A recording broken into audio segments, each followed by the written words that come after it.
Well, good morning again. We've got the weather at the moment is holding, which is good.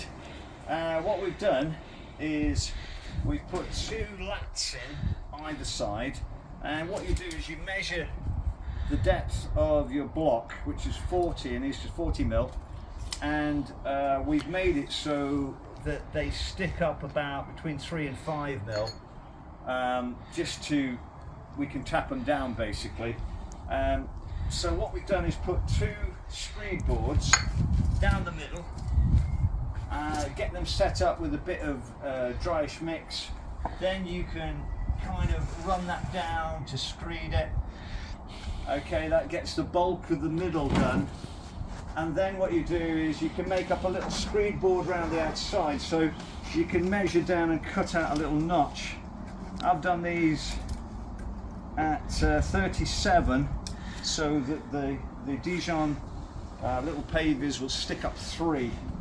Okay, so just looking at that, what you can do when you come to do the bottom bit, you can just have that on that side sitting on there, and these on the actual screed board, but that one's been notched out, so you can get around the edges, and you can always swing it round like this to get around the edges. And anything else you can't get, you can use a float, and sometimes it drags it a bit. You can see here there's a little bit on top. What I'll do just with the float, just drag that in a little bit.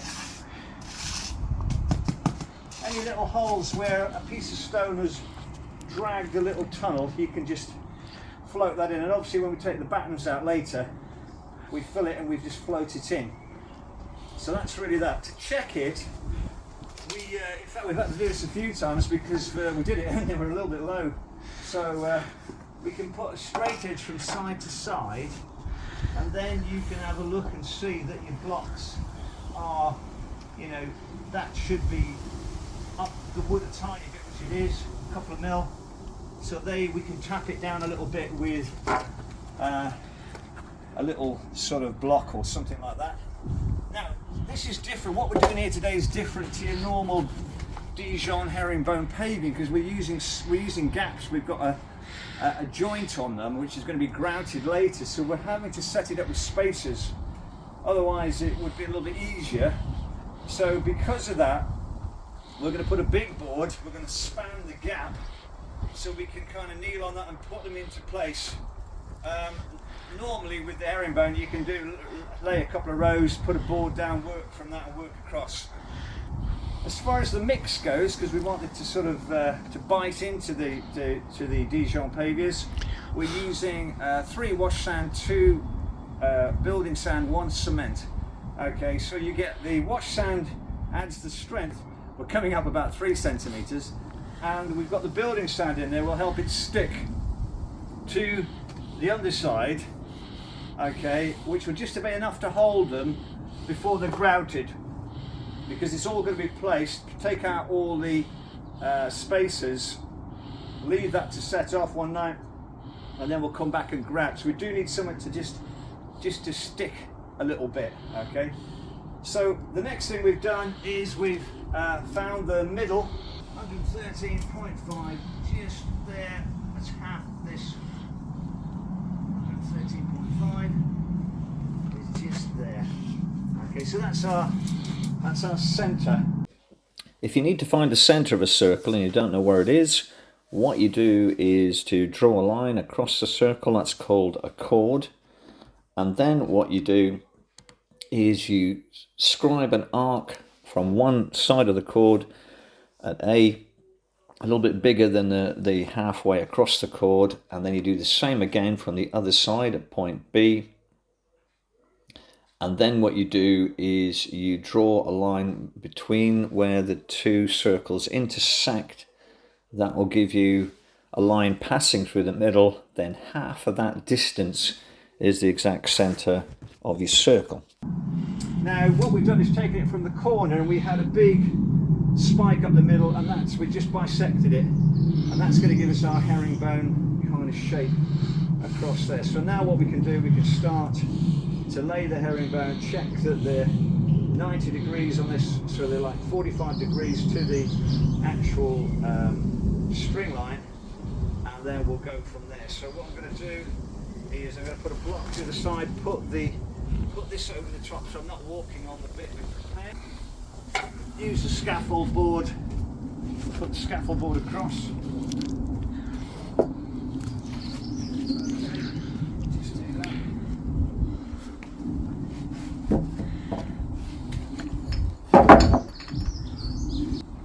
So what we're going to be doing is we're going to be laying these in here. Okay, so we've got a 90-degree pattern, and the chevrons are going to point towards the corner. Okay, so that's the idea of that. So we just got to make sure that we're at the right angle on here. We'll set that up in just a second. When I put the spacers in, this line is going to need to be, that point there is on the line and that point there is on the line. So do something like this to make sure that you've got your 90 degrees in here, which you can see that we have. I'll get the spacers, we'll put that in, and then we can start putting a few down. So what we've got is got some, I think it's 5mm spacers. That's going to be the thickness of the ground. We're going to pop that into there. Okay, we're on the line there and there, so we know we're okay. The next one, obviously, make sure they're the right way up. We've got the brown on there, and then what we'll do is we'll be using other spacers. We'll have to put one in there for that one. Again, making sure that we keep nice and straight on that, and then obviously we'll put a couple down here to make sure that we've got the gap on that one. So you can use sort of one on the small ones and two on the long, like that. Okay, so again with this one we put, make sure it's the right way up, put one there in like that. Okay, and then we'll put two, making sure that these are on the wrong like that. Okay, make sure nice and tight, and make sure they're touching, make sure you're on your lines, your chevrons. Okay, now these will go out of line, because if you're doing ordinary herringbone, 4 of these equals 1, but these will go out of line on looking across the other way. But on this straight one, they'll be in line with this line here. Once you've got kind of a row down, you can just place them that way and do a whole row that way. So it's a lot easier then, but we just get the first one down. So basically I can literally place that in place. I can grab a couple of spacers, I just drop them in to give me the gap. Okay, I just work my way along, just drop that in, grab a couple of spacers. I'm just recycling these spacers, because once you've got the gap, you've kind of done the tricky bit really. So it's just maybe a fraction quicker than putting the spacer in first. Then the next thing, of course, is when you get to the edge, you've got to make sure that these are running true, and that's where two things about the mix. One, it's got wash sand in it, that just gives that little bit of kind of strength, and you can tap them down.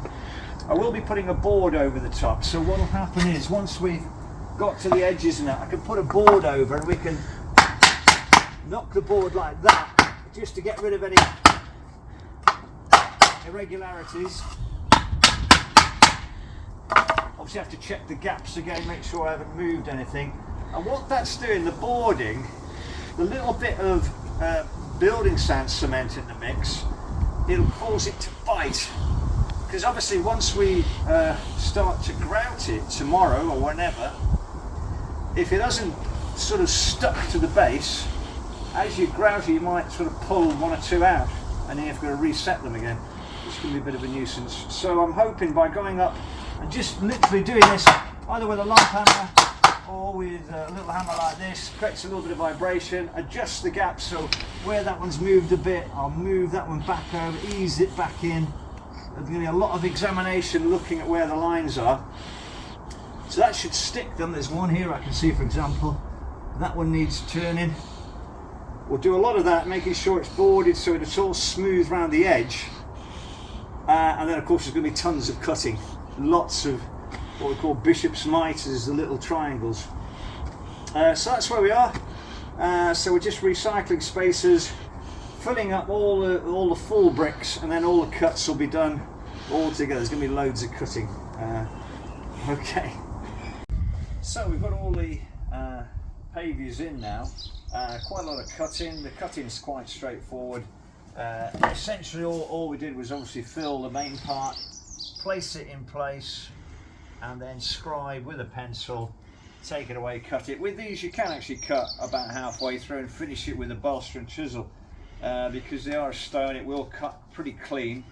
Obviously when you're doing a cut long, you have got to cut them all the way through. If you try and bolster and chisel them, they'll probably snap in half.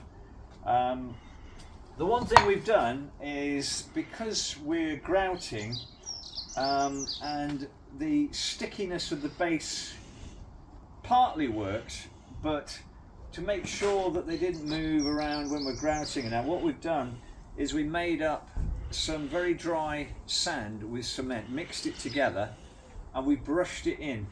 So all the joints were just checked again to make sure they were right, and we brushed that in, and that's been misted. In fact, the rain, because we had a bit of a rain, we just let the rain take it in. We blew the top off to make sure there's no staining on the top, and then that's just taken it in to set it off.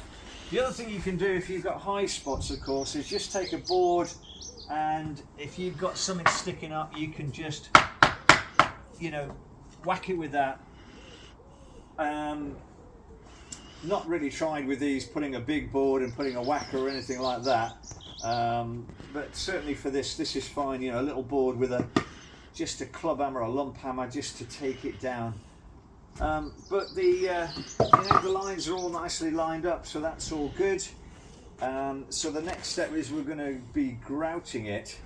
So once this is sort of set off, we'll cover up, and then when the day comes to grout, we'll get it all grouted, and with a kind of a resin grout, and we'll have a look at that.